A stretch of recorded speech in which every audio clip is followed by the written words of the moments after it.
আজকের গল্প দুধেল গাই কিনবো বলেছি। গোপাল ভাঁড়ের ভাইপো আর তার স্ত্রীর মধ্যে ভীষণ ঝগড়া বেঁধেছে।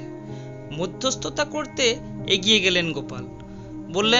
বলি কি নিয়ে এত ঝগড়া হচ্ছে শুনি?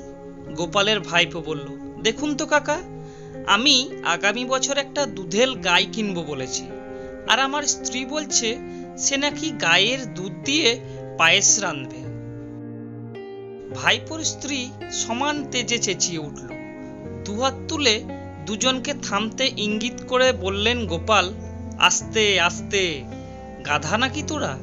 দুজন একটু ঠান্ডা হলে গোপাল ভাইপোকে বললেন, আরে গাধা, তোর বউয়ের পায়েস রাঁধা তো পরের কথা, আমি যে বাড়ির পেছনে সবজি বাগান করেছি সেসব যে তোর গরু খাবে সে খেয়াল আছে?